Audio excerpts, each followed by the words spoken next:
So my name is Nathan Clark, and I'm going to talk to you today about one of the main bConnected apps, the one we are calling affectionately bMail, also known as Google's Apps for Education Mail. So I work in student affairs IT, and I've been working on this productivity suite project for some months now.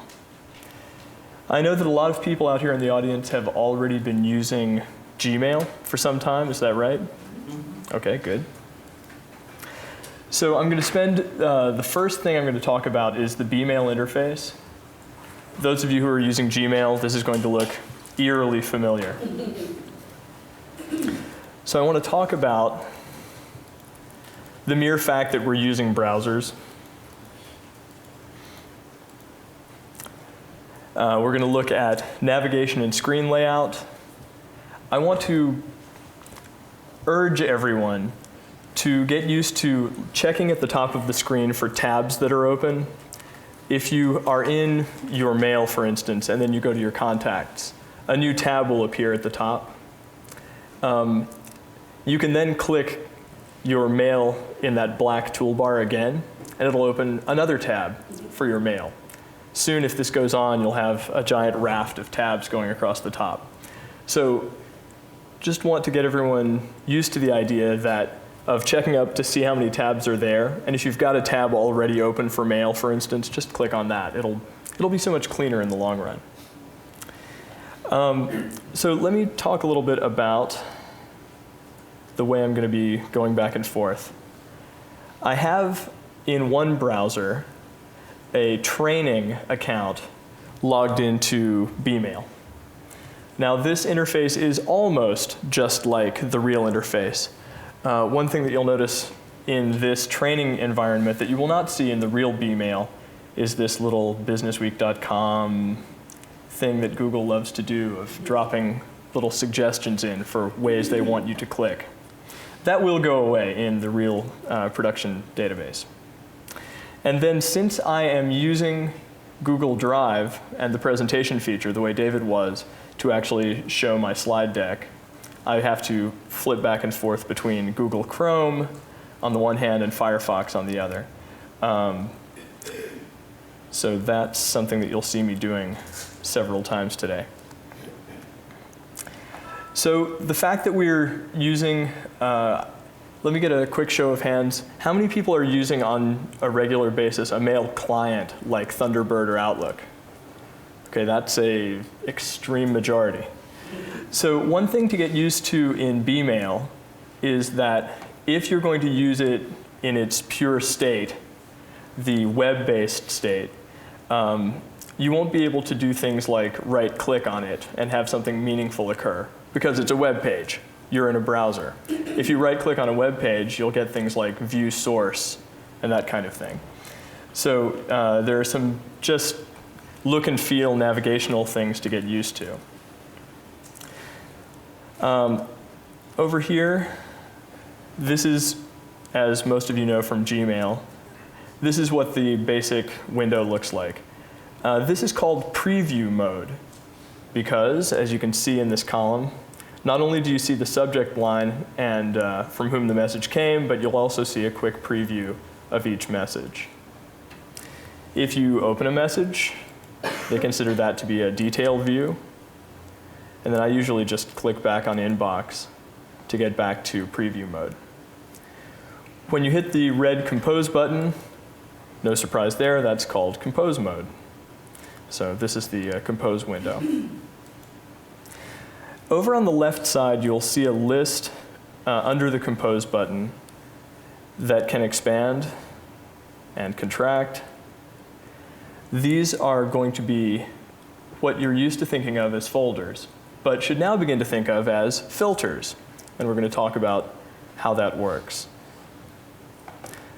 Google likes to have a sort of an instant messaging, social network style area over here that lets you see people that you frequently interact with, and when the network connection permits, you'll see indicator lights, like a green light indicating that someone that you frequently interact with is apparently on.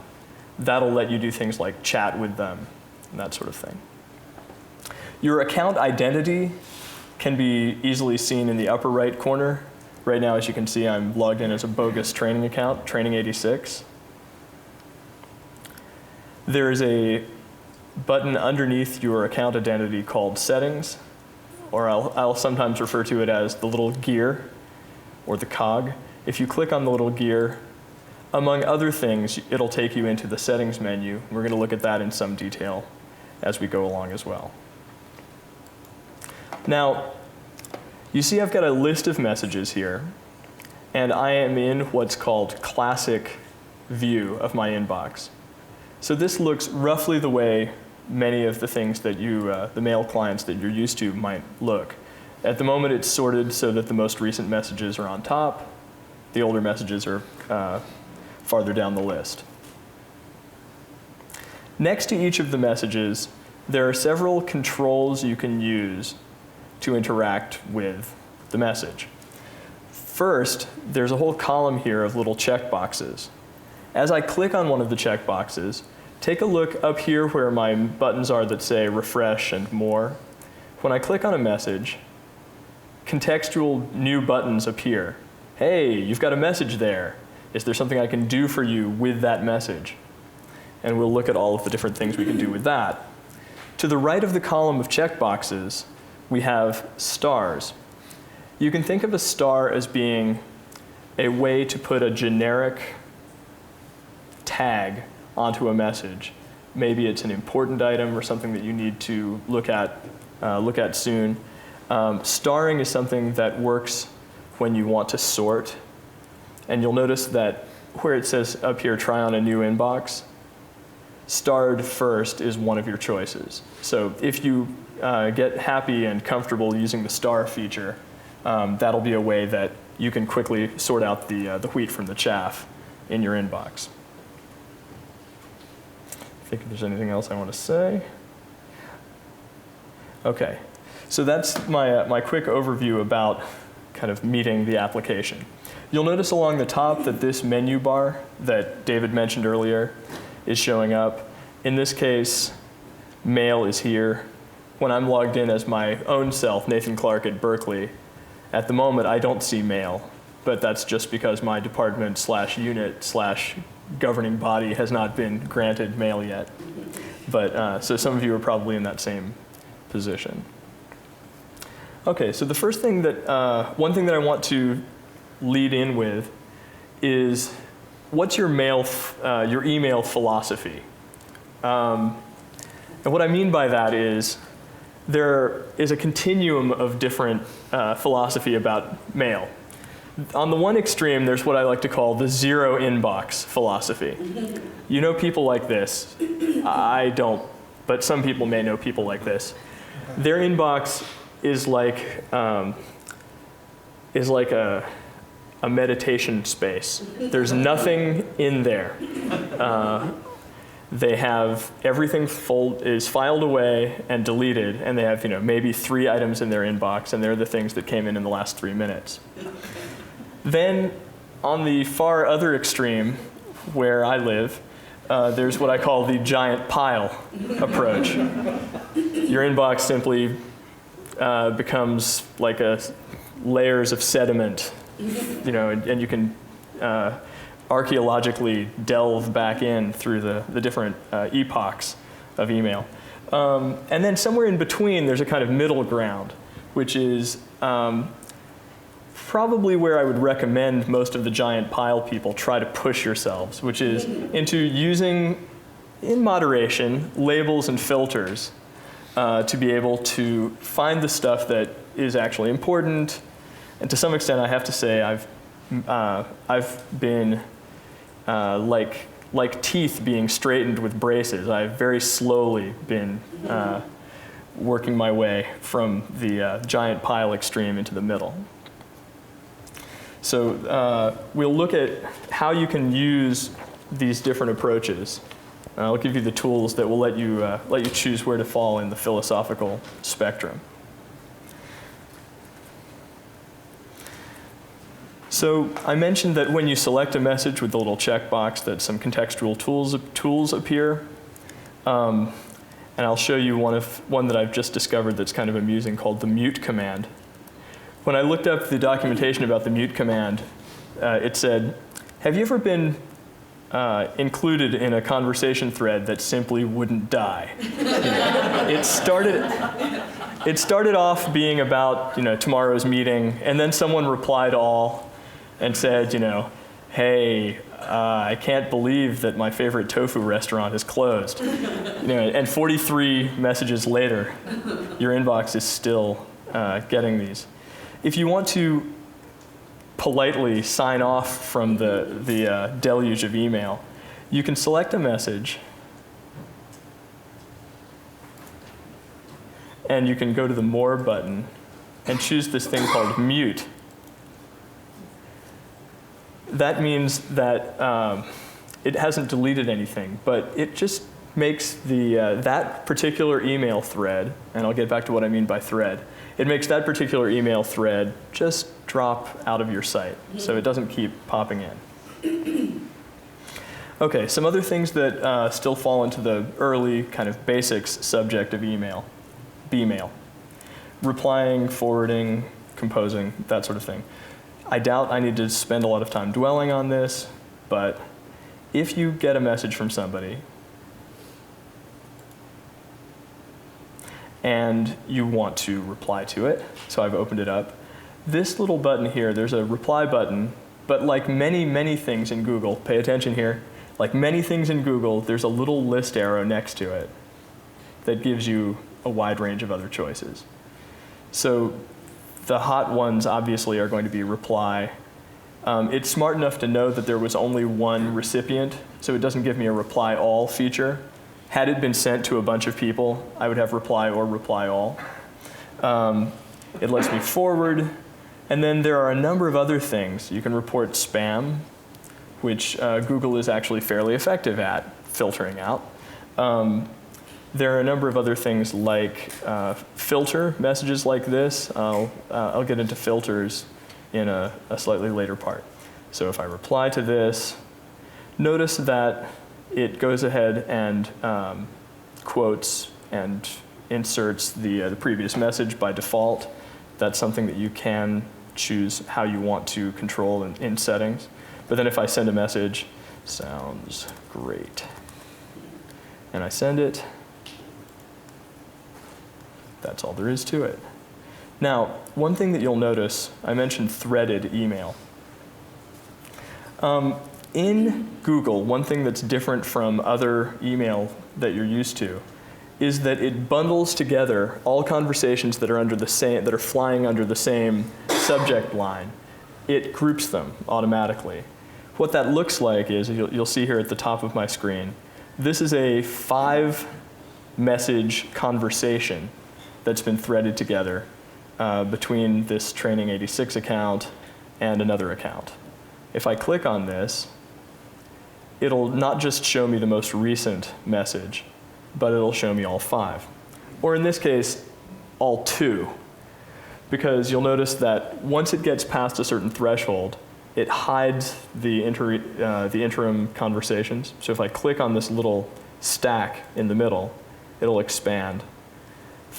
At first, it only shows me the sort of preview level, one line. But if I want to open more, I'll be able to, I can simply expand. And you can see this important conversation in all of its details. So that's the threaded view that is something specific to Gmail.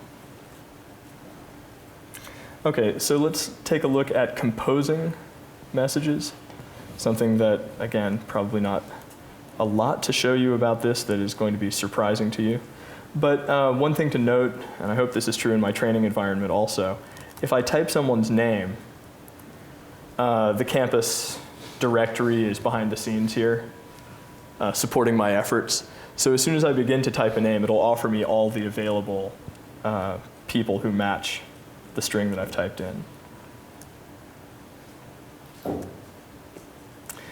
When you want to attach a file, The attach a file link is right here. You can browse, pick anything, click open, and it will attach that way. And one thing to note is that you may not see it at first when you first are composing the message, but if you attach a photo, for instance, to a message and you send it, the other person, when they open it, will see the photo in the body of the message as well as an attachment. They'll be able to get a look at what it looks like in advance. Go ahead. How do you attach an attachment from Drive? The question was, how do you attach an attachment from Drive? Let me, if you don't mind, I'm going to write that down and come back to that. From Drive. Because there should be a spot later in my presentation that dovetails with nicely. Okay, so we've taken a look at attachments. Drafts are handled. You'll notice that there is a drafts label over here on the left. If you're in the middle of a message and you have to stop, like so many Google apps, it's constantly trying to save the things that you're working on. But there's also, as you'll see, a button here that says Save Now. So if I say, this is a draft, and I save it, it'll say draft saved at, and it'll tell you that status. And now if I look in the drafts folder, there it is. So I can go back and continue it later. And a neat feature that I like, that I've discovered when I was setting up my presentation also, works in Google Drive, is embedding a link. So if you're writing a message, there's a toolbar here that lets you put a link into the message. If you don't like to put in one of those big, hairy URLs that goes on for a paragraph. So then anything that you want to put in here, you can say, this fine article.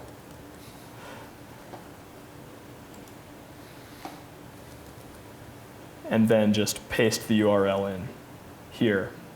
And that way you can look much more tidy. Those people who are zero inboxers are going to love this one.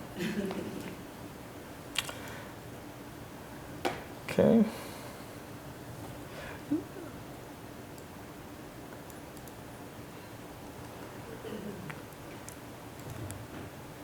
I've already talked about my giant pile, replying and forwarding. Okay, composing mail. We looked at the, signature. That's something that's going to be popular for everyone. In this case, I don't have a signature set up yet. David, could you Control plus just to make the display a little bigger? Control and plus. I will try. Thank you.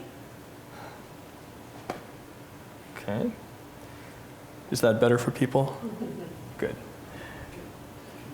I have a question about can you control can you have it consult your own contacts rather than campus directory? The question is, can a person use their own previously existing contacts list rather than the campus directory?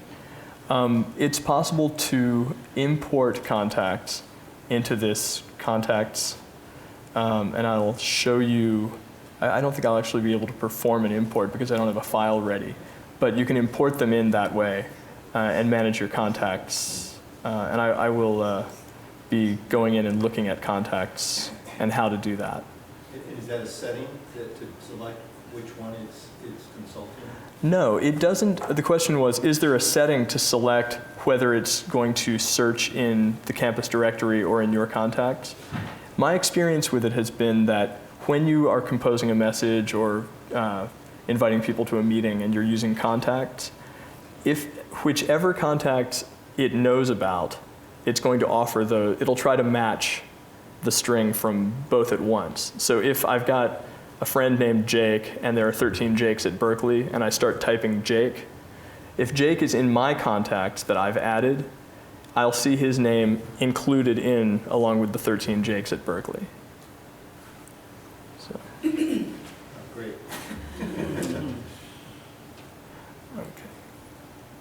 Oh, I just did the thing I told you not to do. I was in Contacts, and I clicked on Mail, and a new tab sprouted at the top. Tisk, tisk. So I'm going to close that tab, and instead, click back on my tab. Okay, so I was going to show you signatures. You can get to signatures by going to Settings. And then in this first General tab, if you scroll down here, here's the signature section. Anything that I type in here is going to show up as my signature.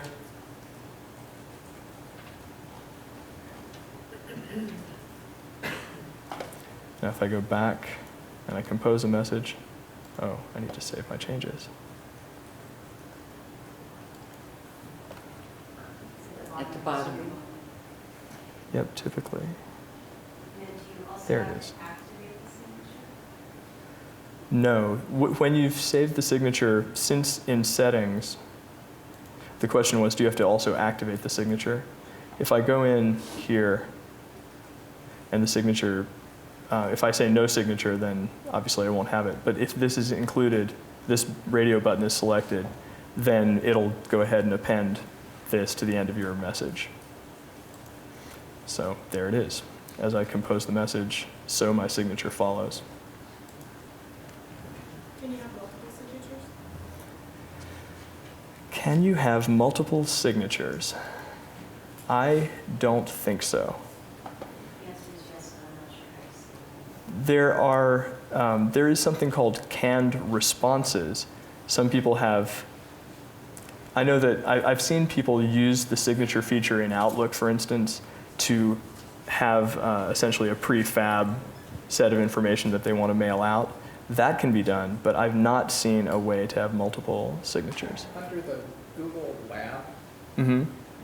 one of the things I believe is for multiple signatures. A question. Give you a selection. A tip from the audience here. I believe under the Google Lab, there is one of the things is for multiple signatures, but I could be wrong. I will try to quickly see if that's true. Tell us what all that is. There are various sort of experimental beta functions that are in Google Mail that you can activate, which give you further function. Just to elaborate on that a little bit, if I may, in each of the functions, whether it's Drive, Calendar, Google is forever inventing new stuff.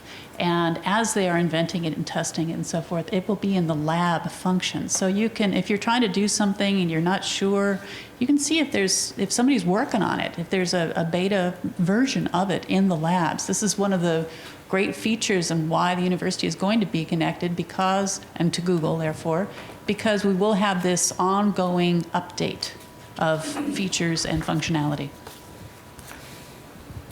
So I took a quick look through the labs listing, and I didn't see something that said multiple signatures, but I'll go ahead and write that down as something to follow up on. Can I read this?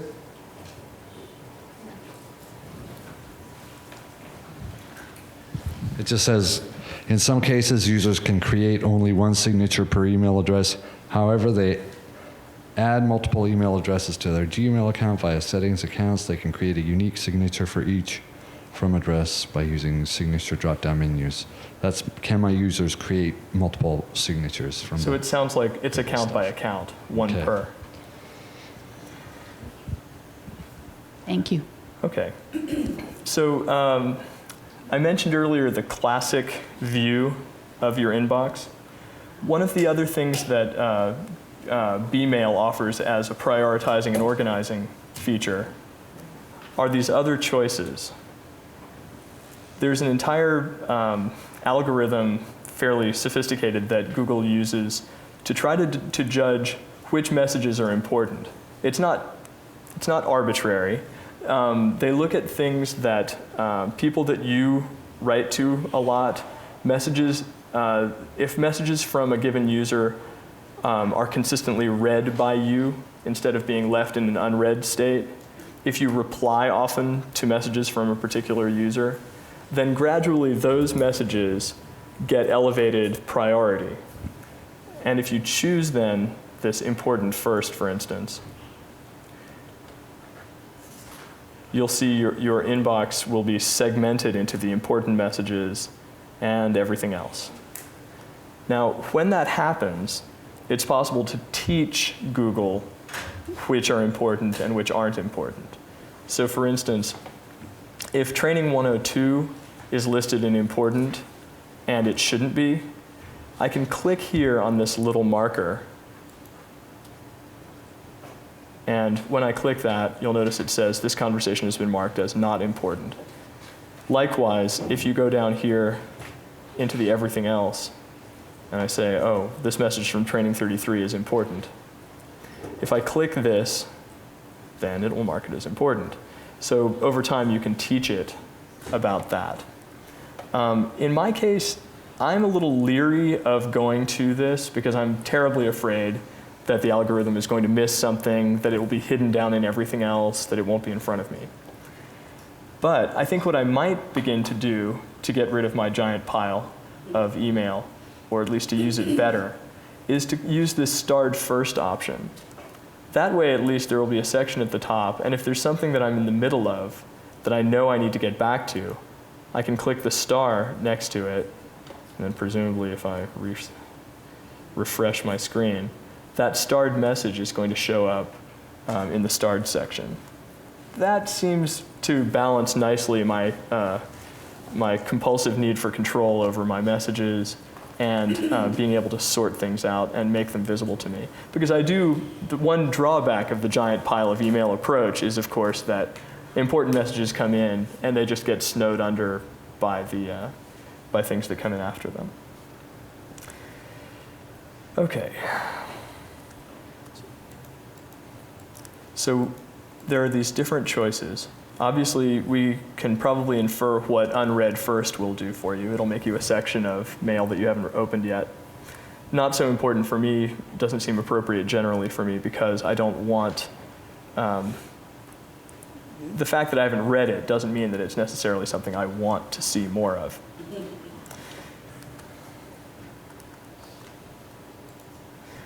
Okay, so I mentioned the selection boxes, that you can use stars to adjust a message's priority. Those markers that I mentioned that you can click on. The markers may contain an arrow if they're sent to my address. That's a slight uptick in priority. Or the double arrow, also known, a trivia fact, as a guillemet. That little symbol that they use for quotation marks in Europe, it's a guillemet. A little tip from me.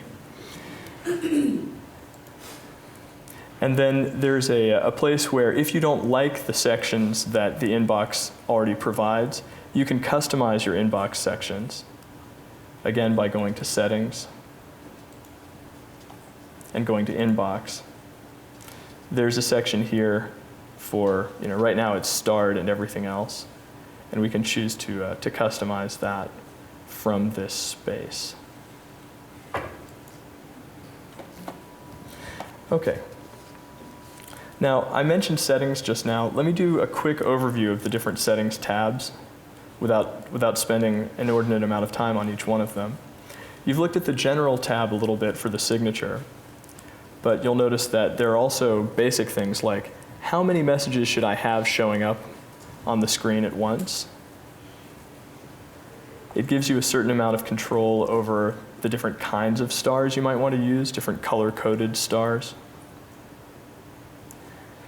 The signature, this important item here, the vacation responder, I do have a later slide for that, so let me just mention that we'll be coming back to the general tab.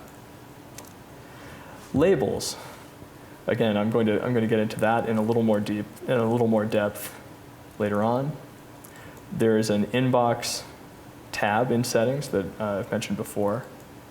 Accounts, this is a place where there are other ways to do the same thing, but this is where you can go in and add a different email address that you own, so you could then choose to send from one or the other.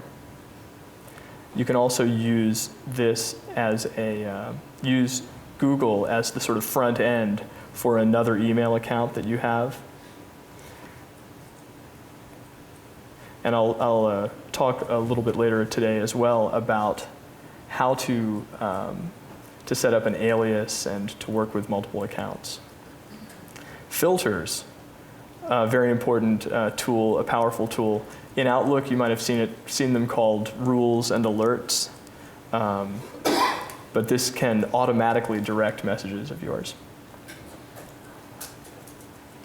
Okay, so we've got these various things. I think rather than just tell you what these say, I'll go ahead and move ahead.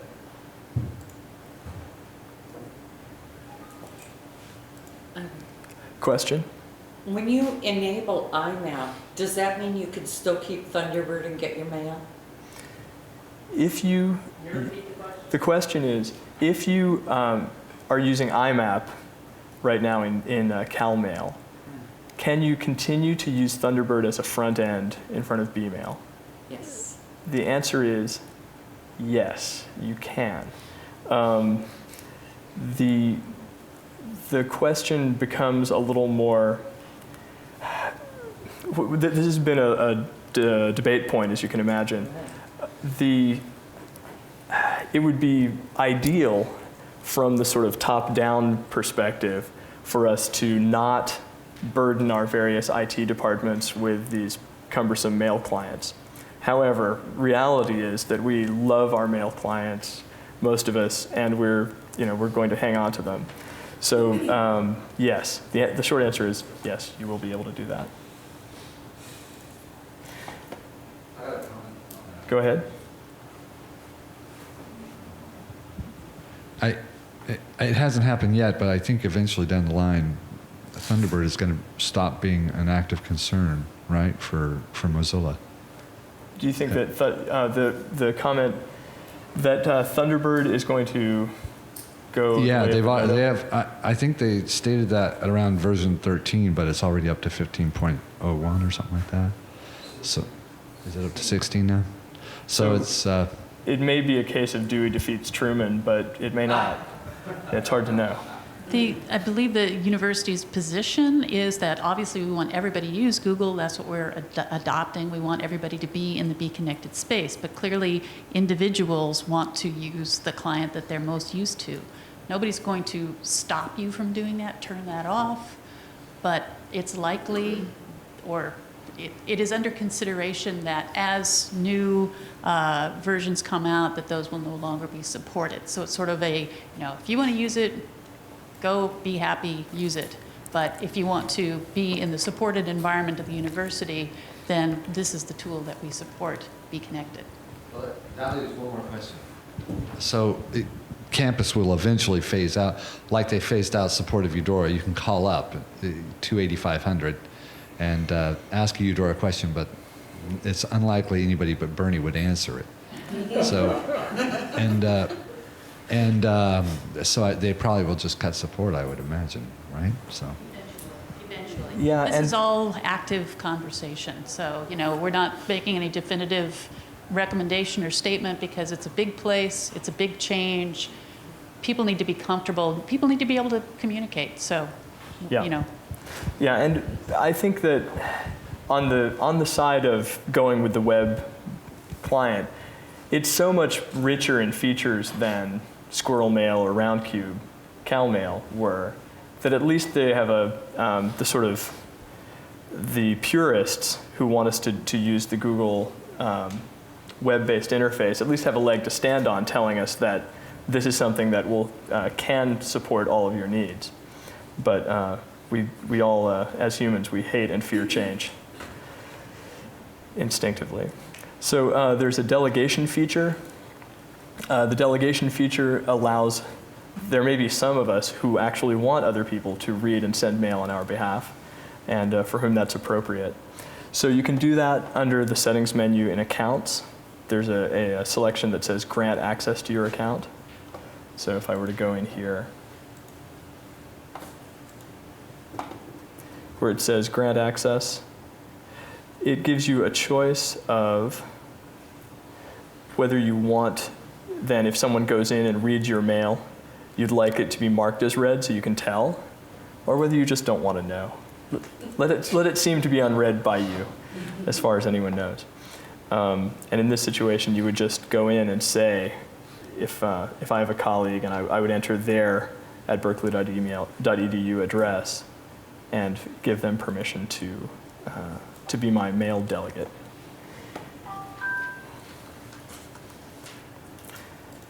Okay, let's talk about labels, not folders. So labels are a way of tagging your messages. A given message can have more than one label. This is probably the cardinal thing that's different about folders versus labels. If you put a message into a folder, it lives in that folder, period. But in this case, I don't know if this is even visible, but say I've got a label, messages about food. And I've got a label that says messages from my boss, and then I've got a label, messages about penguins. Then it's just likely, maybe more likely than you expect, that there will be this sweet spot message about eating penguins with my boss, right?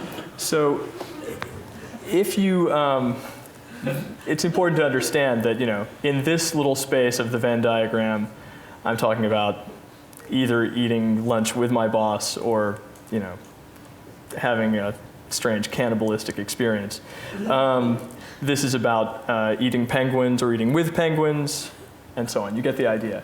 So in any given message can have multiple tags. The way that looks is this. So if I go to select a message, say that Training 101 is my boss, I can go to the More button and say filter messages like these. So again, what I've done is I've selected a message from my boss. I'm going to the More button and choosing filter. This is kind of the short way in. And it's offering to say, if it's from this email address, shall we create a filter with this search? This is where you're setting your criteria for the matching. So I'm going to go ahead and take the one that's offered, create my filter. Now it gives me a number of powerful things I can choose to do with this. Among them is to apply a label. You could also say, anything that comes from my boss, no, probably not that. You might want to choose this, however, or even this. So in this case, I'm going to say apply a label. I don't think I've defined any labels in this, so I'm going to choose new label, and I'm going to call it the boss. Okay, now, also apply filter to 15 matching conversations, because I've got a bunch of messages from Training 101 in my inbox already. This will, in one, as my grandparents would say, in one swell foop, it will apply that to all of them. So now we've got a number of messages that are labeled. And you'll see the labels showing up here right at the start of the preview column. So my Training 101 stuff from the boss. Notice that now I also have a list on the left, a list item for my new label. And I can go back to my inbox. And it does not remove the messages from my inbox unless I choose to have it remove the messages from my inbox. So I'm going to go to here, and you'll see it doesn't bother showing you the label. Actually, it looks as if it moved all but one of them out of my inbox. So you'll notice that when I'm in the context of this label, it doesn't label it here. But when I'm here, it does. Question? Go ahead. The question is, when you have moved something into one of the columns, but then you're searching for it later, does it search everything, or does it just search the inbox? It depends. If I'm in the inbox and I do a search, so let's do a real world example. So here's a message, it's great to be connected. That's in the boss, but not in the inbox. So if I do a search, by the way, this is your search field right here next to the Google name.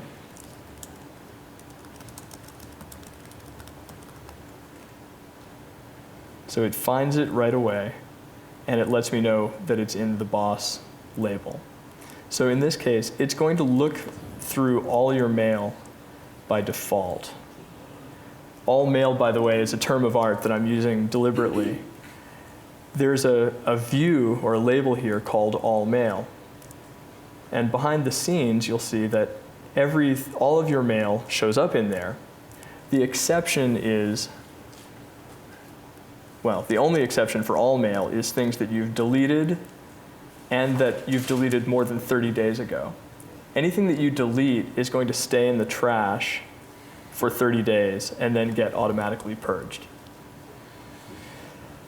Anything that you archive rather than deleting is going to continue to be visible in all mail, but will not show up in your inbox or in other places. And I'll show you a bit about archiving. Go ahead, Carrie. Is that where the muted conversations will go? A muted conversation will still be searchable in all mail. That's right. And how do you remove the box in message? How do you, Inbox? the question is, how do you remove it? Yes, in this one message you already moved to the box Oh, and you don't want to see in inbox.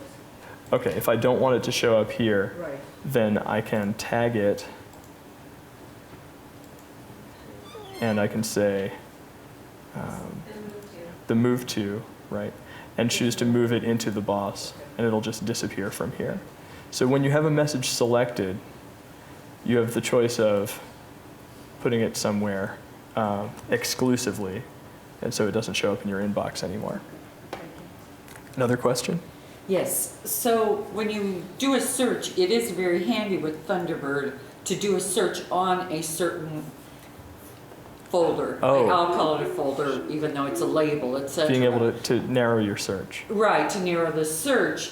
Could we put some pressure on Google to make that an option in the future? I mean, do we have any weight with them on what they do? You can do it. Okay, so here's a case where there's a little list arrow next to your search field, and you can choose where you want Okay. to search. So if I choose the boss down here, then it will just look in that.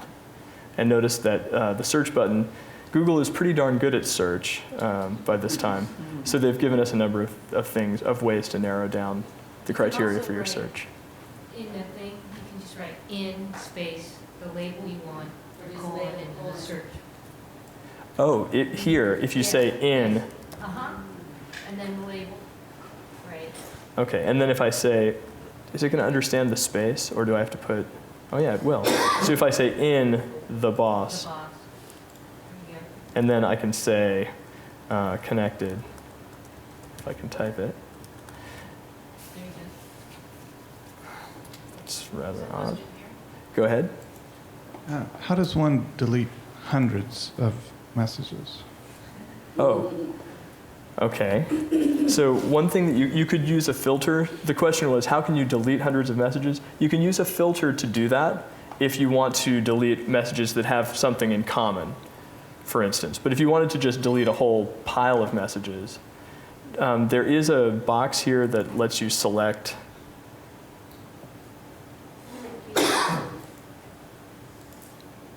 For instance, here, this box will select all of your messages. The little list arrow next to it is going to let you choose messages that have any of these qualities, things that you've read or unread and so on. But other than that, I don't think there's a way to just shift-click, for instance. Oh no, it does work. So yeah, you can also shift-click to select a range and then just hit the delete button and they'll go away.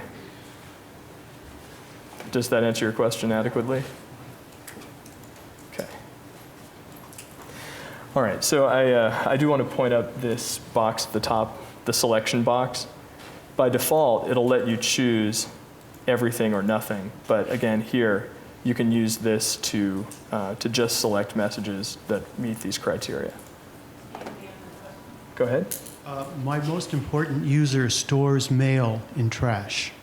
Is there any way, it's not funny if you don't know that, is there any way of configuring that trash does not get deleted automatically? They have to use archive for that. If they want a trash that'll stay longer than 30 days, they've got to use archive. As far as I know, that's not configurable at our level. Trash is deleted. Say it again. Trash is deleted. Right, trash gets deleted on a 30-day basis, so it'll give you that 30-day grace period to go back in and root around. Like keep trash or something, they could rename that. You could make your own, right, you could make your own label called trash sort of, or trash maybe. So for people who are using their email client email programs as filing cabinets, this is the filter. It's going to be a little bit tougher for them to do that, or easier, do you think, in this opinion? Do you mean by filing cabinet? Do you mean an organized filing cabinet or a giant pile? No, an organized filing cabinet. That's a good distinction to make. I mean, a lot of people, for instance, I have a lot of people who still complain about their email clients not having the same capability as Eudora did, for instance, which was great for an electronic filing cabinet, and then Thunderbird didn't have that clarity, and so Gmail, it looks like it does have a lot of options to do that. It's just a selling feature we can kind of give them. Oh yeah, I think it's much better because Eudora always kept all of your attachments in one folder, which caused all sorts of trouble. In this case, the fact that there is the sort of drive storage component that's part of the package means that anything that, and of course, we get a huge amount of storage for one thing. And the organization and searching features in here, to me, work a lot more quickly and more consistently than my experience with either with Eudora, Outlook, or Thunderbird. So I'm actually a fan of this new filing system. Nathan, can I make a comment? Yes. One of the concerns that people have expressed about the quote migration or move my mail process is, but I have all my stuff in all my folders. What's going to happen to my stuff and my organization and the way I think about penguins and bosses and food? All of those folder names and the contents within those folders will migrate to the Google space. They'll be called labels, but the label name will still be penguins, food, and my boss. At the risk of being pelted with fruit, let me put one caveat on that. If they have truly local mail that is in like an Outlook PST file that's sitting on their desktop, that does not magically get picked up by Google and migrated over into bMail. Okay, so if they're using IMAP and they have folders in the IMAP CalMail world, those are going to come over and be labels in bMail. But local mail, there's no way for Google to find that. What about the spam filtering, whitelisting, and blacklisting capabilities? The question was, what about spam filtering, whitelisting, and blacklisting capabilities? Yeah, basically, if there's some sort of way for the user to actually go in and whitelist or blacklist, or see any spam that has been captured that is not present in their inbox. So when you can make a filter that effectively acts as a blacklisting if spam doesn't already recognize it. But if you select a message and you can say, I've forgotten where it is. There it is. So if you move a message to spam by going to move to, then it's going to make that, it's going to tag that sender as a likely spammer. But also, just as with other things, if you go to your spam box, which is one of your labels, and you can also teach it that a certain message is not spam just by clicking the selection button and saying not spam. under more. So that'll effectively whitelist. And then the other, anything else that you want to do to filter out your messages can be done using filters. So if I go to settings, filters. Right now you can see the one that I applied for the boss. If I wanted to make another, a new filter, I could say there are things like has the words. Remember I mentioned the one about food? So if I say food, breakfast, Also, starving, whatever. sorry, excuse me. Go ahead. Google Mail also automatically whitelists people you send emails to on a regular basis. So in some ways, some cases, there isn't even need to worry about black and white lists because Google does it automatically in the background. They'll be added to contacts, all that stuff, the whole Google system. So it's whitelist and blacklist are in some ways legacy because Google just handles all that in the background. And as a side note for the attachments, you can actually sort your entire inbox by attachments. Say that again? About the attachment question earlier, about being able to single out those emails with attachments. There's actually a command you can put has : attachments in the search box, and that'll show all of your emails that have attachments, attached to them. So Google has many ways of cutting things up and making things just more accessible to you.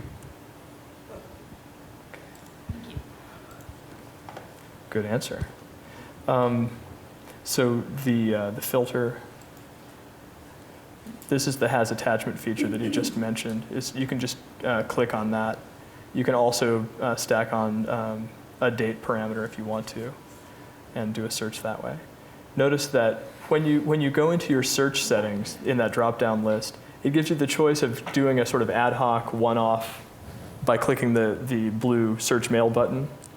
Or you can go ahead and say, now that you've got this, you could create a filter using the same criteria. So it's another handy feature that way. One word about search while we're on the subject. It's fantastically powerful and fast, but to me it has, for instance, one example of its power is, I know I heard at least one person in the audience who did an in qualifier on their search, so they could search specifically in a label. There is a list of those qualifiers that I will try to pull up for you guys. But you can also say has the words and doesn't have.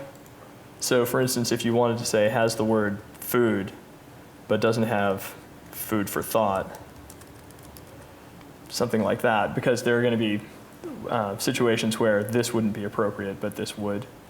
So that's another feature like that. Its only flaw, or maybe it's not a flaw, but it's something that you need to know about, is it doesn't do partial word matches. So if I look for bagel, it's not going to match bagels. That's handy if you're trying to look for eat, so you don't match leather and peat moss and whatnot. But if you're, to me, it was a shock when I first looked for something and it didn't match the things that were plurals of that same word. That's just something that I'd like to mention. Would it do, the question was, would it do a wild card? And then the other thought I had was, would you or? Use, in other words, could a wildcard match be done? Yeah, like bagels asterisk, would that, bagel with the asterisk, would it find bagels? Or could I write bagel or bagels? Okay. I was going to ask something similar. Would it understand regular expression matching? Does it do regex matching? I don't know the answer to that question. Let me write it down and see if I can get back to you. Actually, from the lbl.gov website, the Berkeley Lab Commons, Gmail search does not implement substring, partial word, wildcard, or regular expression searching. We have communicated this need for these features to Google, which has feature requests in their system for these improvements. Please see, and they'd also offer some workarounds. Good. So, well, that sounds like a fairly definite response yeah. to that question. And that is, again, the power of a Google guide, somebody who knows how to look stuff up. Yeah, on the spot. It's lovely. Okay. Archiving versus deleting messages. So archive it when you want it gone, but not really, really gone. and it'll still be findable under all mail. I mentioned that. And the delete is the really gone option. If you want the messages to be purged after 30 days, they will go away. Say it again. What's the benefit of archiving? It's that middle ground. If they have it's the equivalent of a trash, but not all the way. It still takes up my quota, right? It still takes up your quota. That's true. It does not clear the storage. Oh, it's this button right here. I'm looking around for it, but this button that says archive is going to move it out of all of your views except all mail. Okay. That's a 25 gig for each user? 25 gig so far. And that's, the public Google, you get 10. I thought it was here 5. with Okay. bConnected, 25. Good. There's another question. I have a question.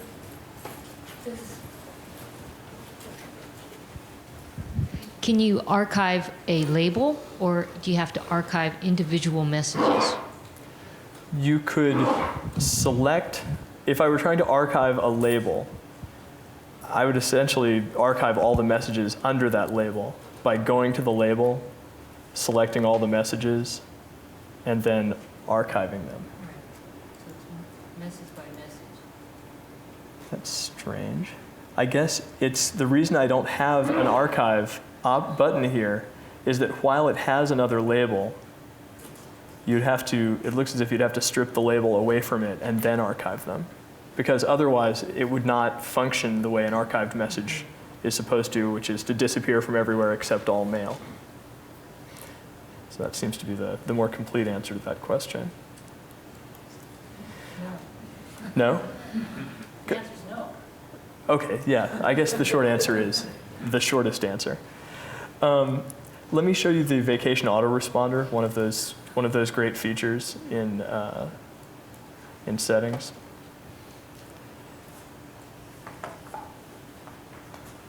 Look at this beautiful thing right here. An end date. Finally, we can put to rest the whole, by the way, your vacation message is still on. I don't even know if people intend, I'll get a message back, and I hear that tone of voice, that smug, holier-than-thou tone of voice, when I've forgotten to turn off my vacation message. Now you can tell it when to stop, and it will just stop. And when to start. Yeah, and you can start it in advance. That's right. That's another thing that's different. So you can say, I know I'm going to be away, the next week I'm off. I can just put the start and end dates in. So that's lovely. The nice thing is, of course, you can. Oops, that you can do this remotely. You've gone away and, oh my gosh, I forgot to set my vacation message. You can do it from wherever you are on the planet. Very with true. Wi-Fi access. Yep. And of course, an autoresponse is just an autoresponse. They call it vacation autoresponse, but you could use it for anything. If you needed to send a response back saying we're extremely busy right now, etc., you can put it in there. Contacts. So I mentioned that the campus directory is behind the scenes. Let me take a quick look at adding contacts and groups. So when you create a group in Google Contacts, it'll let you invite a group to a calendar meeting. It'll let you invite a group, send a group a message. I should tell you though, this is the sort of thing that bites trainers every time they try to do this in real time. There's often a little bit of a lag, a delay, between the creation of a group and being able to actually use it. But here's what you can do. So if I go to Contacts, so far I have a grand total of 1 contact. If I choose New Group, and I want to call it the training group, let's say. Now, it functions with your people the way labels function with your messages. So you can essentially tag a number of people with group membership, but it's a one-to-many relationship. Does that make sense to everyone? So a single person can be part of multiple groups.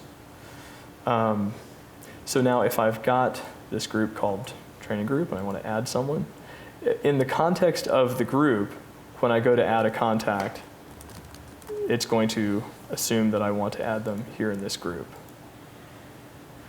It will also automatically, I believe, add them to my contacts. So if I add them to, my contacts is the catch-all group. So anyone who belongs to any of the other groups will also belong to my contacts unless you tell them otherwise. Is there a question? I thought I saw a hand. Go ahead. Is there a way of making a globally shareable, at least for your unit, a globally shareable list of groups? There is not a way. Oh yes, the question is there a way to make a globally shareable list of contacts that you could share, say, in your unit or department? Is that the question? And also for groups as well.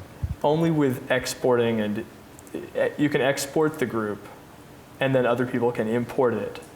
But I don't believe at the moment that I can take a group that I've made and just within Google share it with them. And that's something that we identified early and sort of raised to them as a wouldn't it be nice feature. But one can export contacts. While Nathan's looking for that, one of the project, the Productivity Suite project, is an ongoing effort. You know, new things and new considerations are always being looked at, and that particular, can we create a list? You know, I'm sure everybody has seen how they create lists in CalMail, and you can, put a bunch of people in there and send your mail out. We're looking for a new solution that will accomplish that same function, because Google is not capable of doing that within the Google Apps for Education right now. So that functionality is something that the team is looking at and IST is working on, and we'll let you know when we know. Nathan, were you planning to show people how to click on that to field and it can save it as a group when you're composing an email?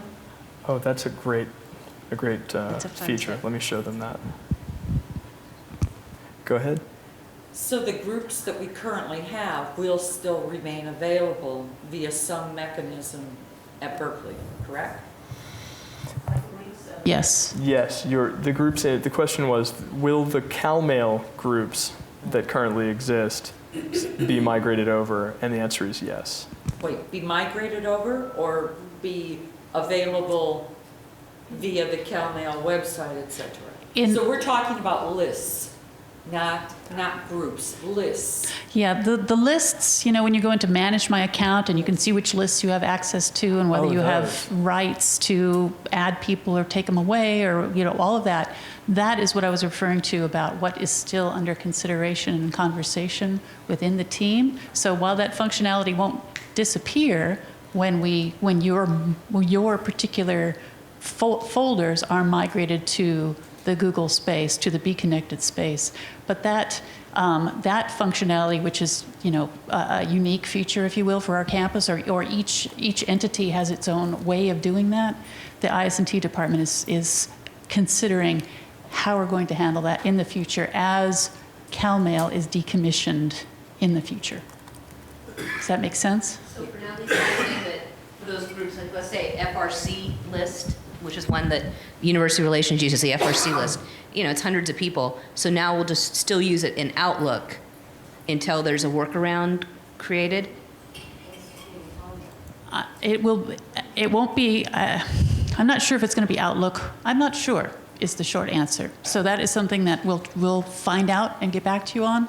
I'm not a technical person, so I have a tough time answering that kind of question. I just know that's being considered. From what I understand, the lists that are on CalMail now will stay there for the time being. And so don't worry about those lists. They'll still be there until some change happens. So I don't know, I've got hundreds of lists that I take care of. And we just don't use them in Google. We'll just use them the way we're using them now. Just send a message to the list, same address, right. It'll go, yeah. The feature that Kathleen was pointing out was you can also take the recipients of an existing message and put them into a group by clicking the to link, and it gives you the choice of saving that as a group of its own. So, and it'll say, hey, what do you want to call this? So I'll call it.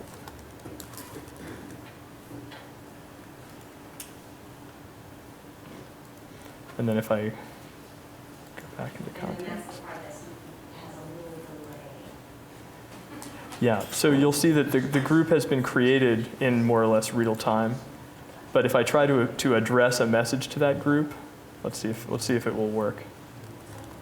Oh, look, it will. There they are. So the way you use a group functionally is that you just type the name of the group into your to box. And it'll say, do you want to use this group?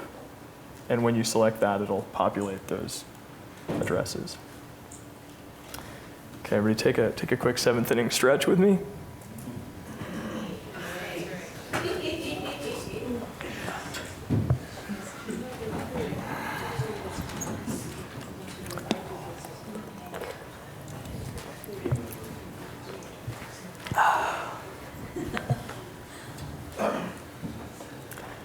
Okay, I just have apart from your questions, I just have a couple of things that I still want to show you.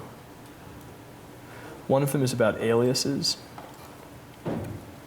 So this is sort of a lame one in my eyes, but if you have an @berkeley.edu email address, if I'm Nathan Clark at Berkeley, Nathan Clark followed by the plus sign, and then any string at berkeley.edu will resolve itself and send to Nathan Clark. So if someone sends a message to training86 plus, and then they put something that's essentially a tag on there, it'll send to this email address. But the one that probably is more useful to people is you can set up bMail to send mail from another address. So as it says here, it gives you the choice of setting up this is essentially using bMail as the front end for an additional address. And if you've set that up, it'll give you the choice of when you go to select your message, your outgoing message, it'll say send from, and it'll give you the choice of one or the other. So the way that would work.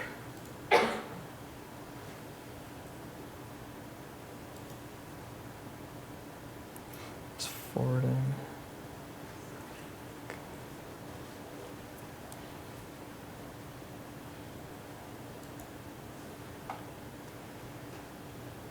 Is that work for a delegate? A delegate is similar because when you're acting as a delegate, you are more or less controlling another person's email. But they don't have. These are intended to be for accounts that you already control. Someone isn't granting you additional permissions to be a delegate. So it's sort of similar in function, but a little different in the intent behind it.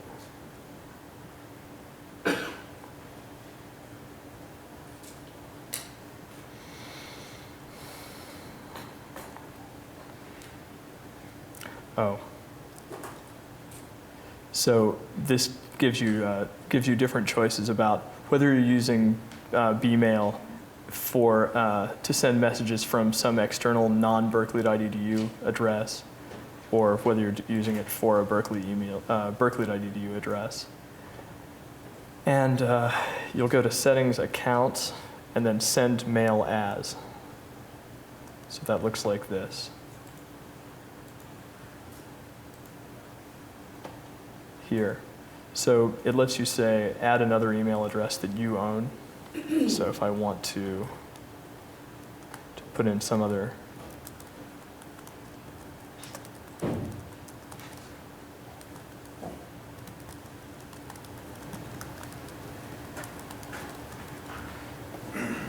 Now this treat as an alias button, as you can see,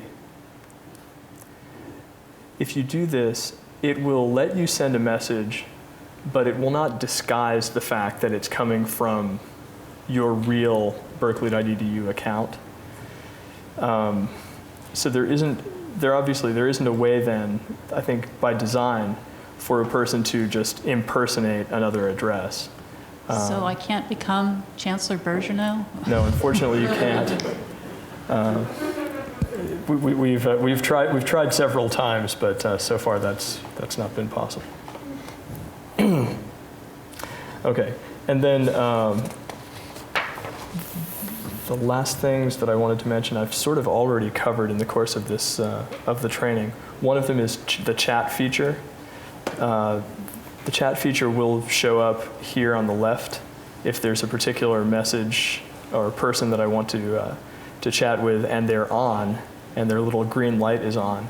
I'll be able to go and start a chat session with them, and then.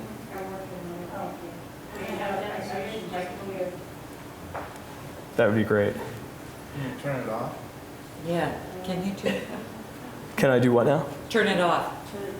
Oh yeah, you actually can. If you go here, you can say busy or sign out, and it will mean that you are no longer available for people to suddenly pop in and chat with. So that's a useful thing to know about. And the last thing that I wanted to end with is just to look at the lab settings. Now, again, someone earlier asked a question about multiple signatures. Say it again? What do you call it? The canned responses you can use also for doing Yes. Canned responses was something that I mentioned earlier as, in this case, you can set essentially template messages. They don't mince words. They say email for the truly lazy. So if there's a message that you commonly send out in response, so this would be appropriate for some areas that get really the same questions over and over again, and so on. So canned responses. There's something called Google Calendar Gadget, which lets you turn a little Google Calendar on to the left of your mail, which I always find a useful thing to have. And then there's another fairly delightful one called Undo Send. This gives you the equivalent of the network's 3-second delay in case of a wardrobe malfunction. If you've just sent something, it gives you a little bit of grace period to go and recall that message in case you were about to regret having sent it. So some nice lab features in there.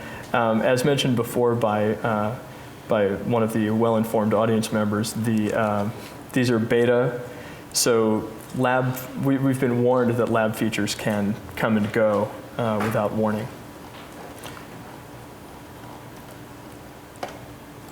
All right, and that concludes the scripted portion of my day. Questions?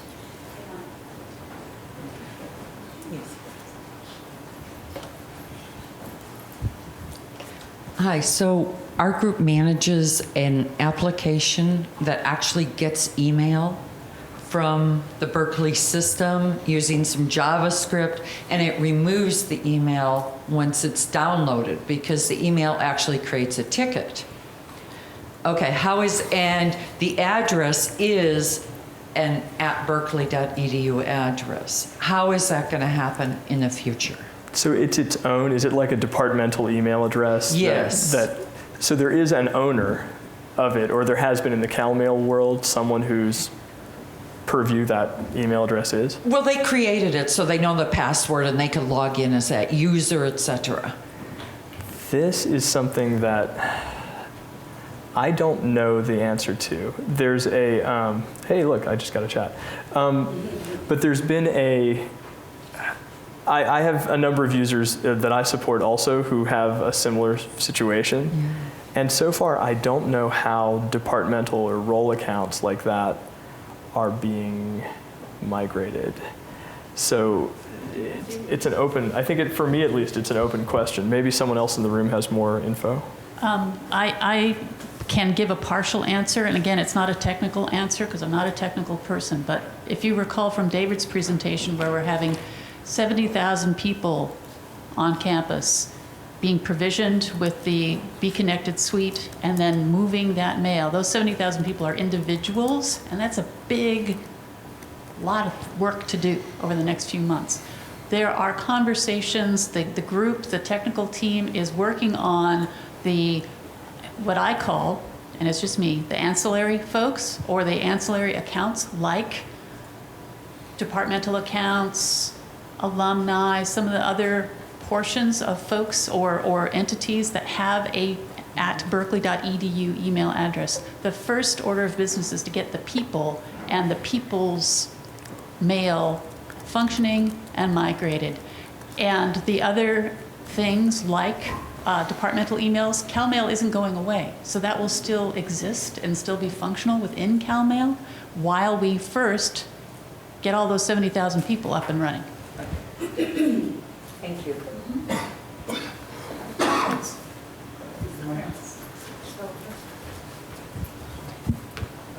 This interface looks clunky. Is there a way to dress it up? Would you like to change the theme? Yeah. This chat is getting in my way. Perhaps you'd prefer a beach view of your mail? Isn't that pretty? If I could just get this window to go away now. The import? Or stuck with the... That's a good. Let me see. My question is, during the actual migration of the 70,000 users, how's that going to be rolled out? Is it going to start with, last name of A and rolling through Z, or is it going to be departmentized, or how's that going to be? I think it's departmentized. Unit. Organizational. Not departments, units. Container. We have communications that will be going out, theoretically, hopefully, cross my fingers, this week regarding this specific topic. If you remember from David's slides, there are two methodologies, i.e. processes, implementation processes. One is the self-service method that we're going to ask students to use. And then the other is the batch methodology, where because a unit, a department, a school, 5 people, however we define those units, those people will move as a group. So they don't have to actually go in and do anything. It will be all done behind the scenes for them. And the concept there is for all the folks who use a desktop client or something, they still love their Thunderbird. Great. Well, let's configure their Thunderbird to look at bConnected, and everyone will be happy. The schedule for setting that migration will be worked out with the units. That is a process that will begin now, is the short answer. And there will be communications within units about, okay, we're going on Tuesday the 25th, or we're going to go in March, or whenever that happens to be. So the provisioning, everybody will have calendar, drive, all those 70,000 people, all those students, all those folks will have that functionality. The migration will be when your mail moves from CalMail to the bConnected space. And I understood that the procedure for that is going to be, once they've figured out which group will go when, they'll give a lead-in period for that group to say, go ahead if you choose, and go to Move My Mail and self-migrate. And then on the deadline for that department, they'll just batch migrate everyone else who hasn't done that already.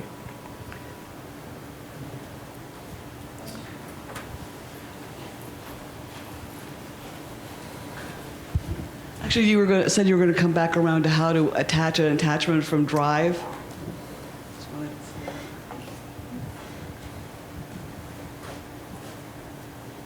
How I wish I'd remembered that question was hanging while you guys were talking about other things. Let's see. Attach a file. I think I'm going to have to throw myself on the mercy of Google. Excuse me a moment. Actually, I want to interject. If you're working on a document in Drive, whether it's you've got a Word document, you or don't whatever, have to do it from. Yeah, Yes. I know how to do it from Drive, but I'm wondering Right. if there's a quick way to do it from Mail. Yeah, I know how to do it from Drive as well. Exactly. So it's easy to like send and you do it. It's easy. Right. But no matter what, like my iPhone, it's easy. I was just wondering about the opposite. Right.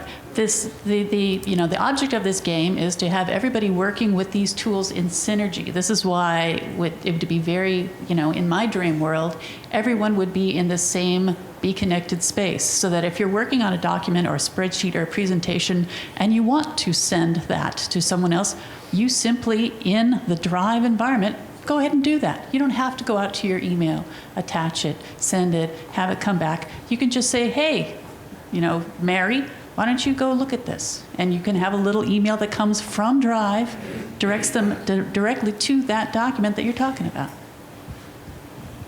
I think that's more like if you happen to remember, I guess this is a good way to know if you're in Mail, instead of going to Drive to find a document, to send it that way, to know where to, I remember what that document is in Drive and be able to attach it from email. But again, it's very simple to simply go up to that black bar if you're in your Mail and you just click on Drive. There it is. You would be going there anyway to attach it to your email. Why not just go into Drive, find that document, and send it from there? Because all of these functions work together. So you don't have to duplicate effort. Yeah, it would be handy though, and I'm expecting that there probably is a way to do it directly from Mail. I just am not ready to show you what that is yet. In a calendar, it's in the labs feature. In Calendar, it is. So maybe it's a labs for the Mail program too.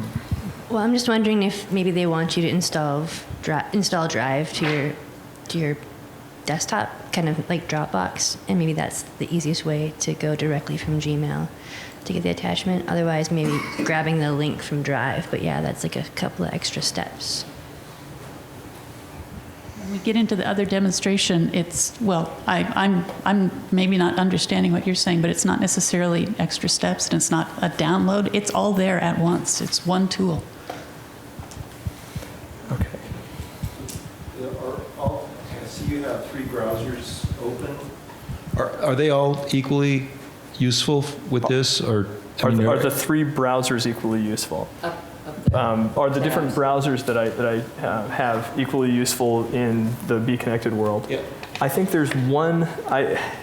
It's unsurprising that Google is somewhat partisan in which browser to use.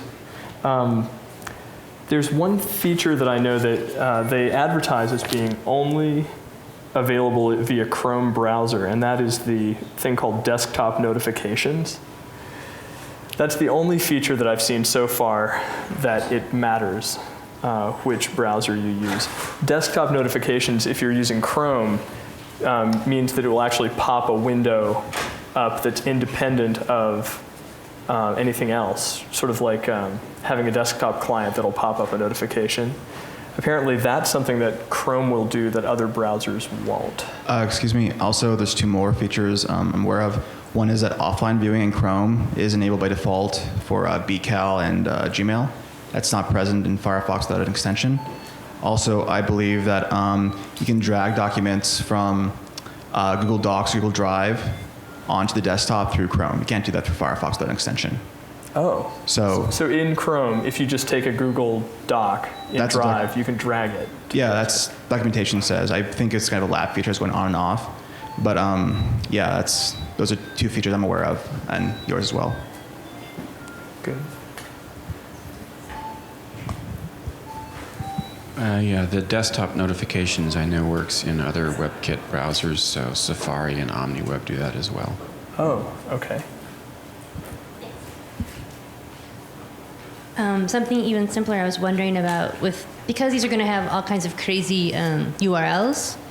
One of the convenient things about Chrome is like the button is like a web app button you can put on like a start page for everybody, and I've already found that using shortcuts to some of these URLs is helpful rather than trying to remember so I was wondering, I know you can add that functionality to Firefox, but it would be super helpful if with the rollout of these apps we could get Chrome to make it, because people are going to be really used to trying to find the Do you mean these buttons? icons. No, I mean the app, these things. the icons. People are going to be looking for those, those are like an analog to what they're used to, as opposed to trying to constantly find something via URL.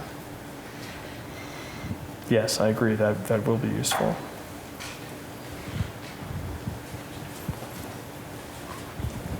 If you use the plus anything alias, how is that indicated in the list of emails? Is there a tag that appears as a plus anything? Looks like that'd be useful for subscribing to the list and things like that and help differentiate them. In order to differentiate the sender. I experimented with it yesterday, sending a quick message, and I have to say that it didn't behave the way I thought it would. So let me do another quick test live to show you what I found.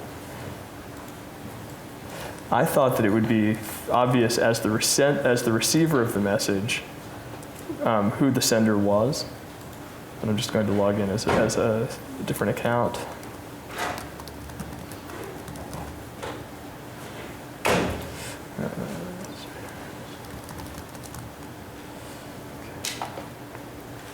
Okay, so I'm just going to send a quick message to training 86 plus radio at.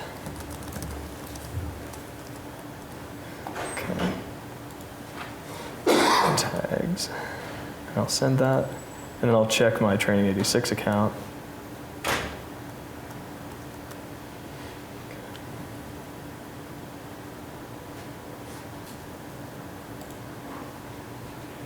There it is.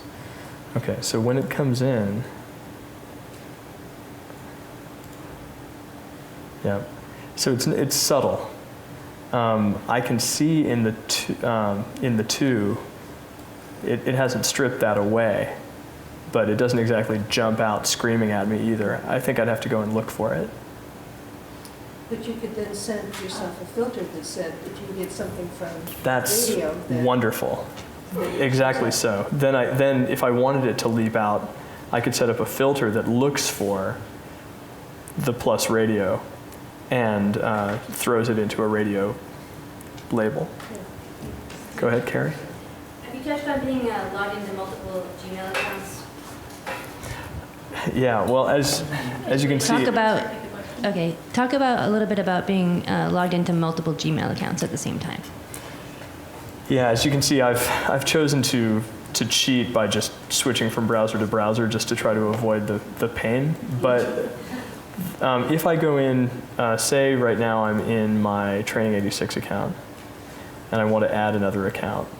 I click here on my account identity, choose Add Account, and then I can add the other one that I was just doing, for instance.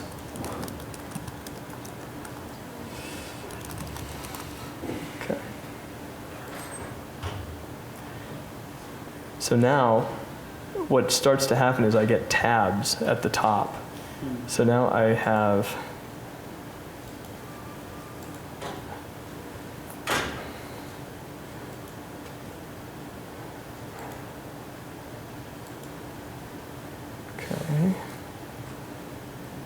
was I just in the wrong browser? Let me simplify my life. So I'm back in Firefox. I'm going to add the account.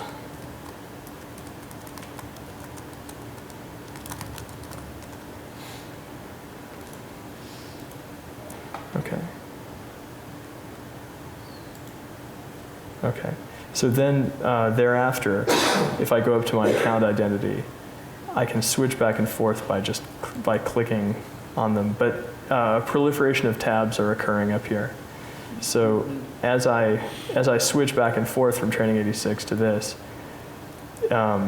it's just opening multiple tabs at the top instead of truly taking me out of one and into the other. So all the ones that say 19 are one account, and all the ones that say 9 or 7 are the other. How we anticipate people might use this is they have their personal Gmail account and they want to have that open. At the same time, they have their @Berkeley account open. Or obviously people will invent their own ways of using that, but that's the most obvious one. By the way, while I'm on the subject, this is probably a simple thing that some of you may already know. Do you know that if you are not signed in and you just go to the Google site, I don't have to go to bCal or something like that. I can type in my Berkeley email address, if I can type it in, and leave the password blank, and it'll take me to CalNet. And then it'll let me get in that way. So if you just start at a regular Google login page, you can get into your berkeley.edu identity that way. Recently, I had a faculty who needed to use something called Hangout. That's a Google download.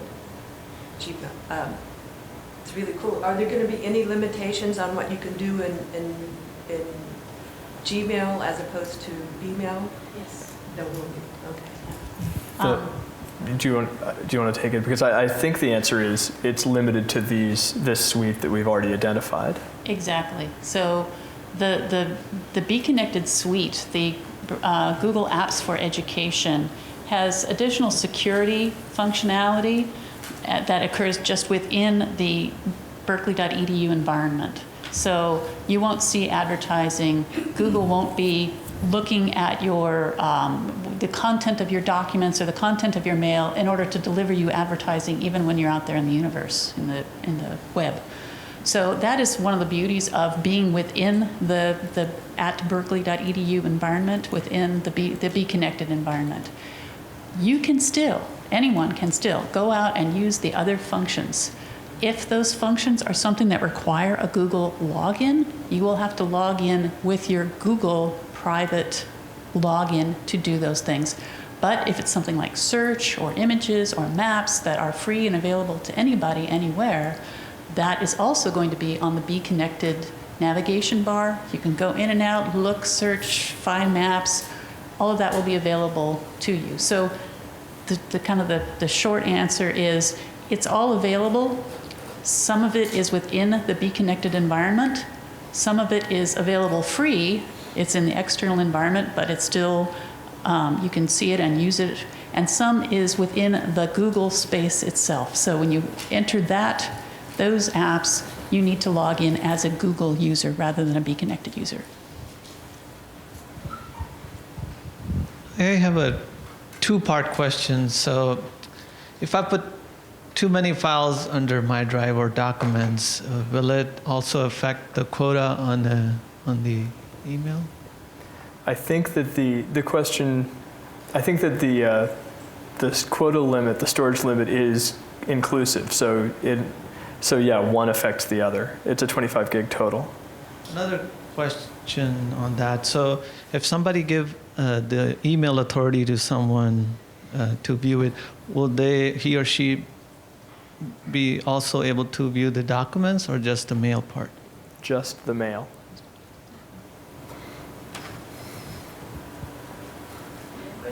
And we're getting up towards noon, so we're at noon. I have 4.5. Some of these are questions from previous sessions. The first one is, my understanding is filters, forwarding, delegation, and address books will not migrate. Is that right? You have to recreate those. That's major disaster for some people. Also, that subfolders that some people keep in their inbox have to be moved out of the inbox. I had not heard that, but apparently yes. Okay, we run into that and we try to get rid of it, but people keep wanting to do that for some reason. And is there any provision for getting more than 25 gigabytes? I have one user now with 30 gigabytes in her email mailboxes. Wow, I assume that's sitting locally on their computer rather than being... Well, it's on our server, yes. Okay. I'm just curious if there's any provision at all for going above 25. I have not heard that. This could be that moment And if of you start truth putting for that Google 30 Docs gigabyte along with user. Mail, that could go crazy in about, tomorrow. Yeah, I don't know. Is the answer to that? I haven't heard how painful it would be for us to apply for exceptions. 3.5. The number of mailboxes that will migrate or people should have. There have been different numbers stated in different meetings and online. You mean how many hundred will? Yeah, how many hundred different mailboxes you can have and still hope that disaster won't happen? I don't remember hearing an upper. I've seen 200 and I've seen 500. That's folders. That's folders. Right, but that's what he means. Okay, but that's mailboxes or folders, whatever you want to call them. Okay, well, I just want to make sure I'm. Folders, yeah. I've not heard that upper limit number. When I think of a mailbox, I think of an inbox that is an address. If you're talking about he means labels or folders. The labels, the archives, the folders on the side. The recommendation from Google is 200. We've done tests of up to 500, and it's gone okay. I believe that there is a volume limit. I'd have to go back. We will be posting that information. But 200 is the recommended. 500 is possible in tests. It's not recommended. And one last question, which is not really totally relevant here, but maybe really relevant, has to do with the discovery, legal discovery of email. Right now, if I have a personal email account, nobody has any right to that. You'd have to go through all sorts of moving heaven and earth, going to the chancellor's office. Is this going to be any change here at all? No, that's the same. The rights remain. Because that's not widely known until somebody runs into it. The safety and protections that we enjoy with CalMail are also in the Google space, in the Google Apps for Education. There are some other, contractual arrangements, but the privacy issues, Google will not be coming in and looking at material within the berkeley.edu environment. It is noon. If we've got any other pressing questions. All right, well, thank you very much, you guys. Thank you.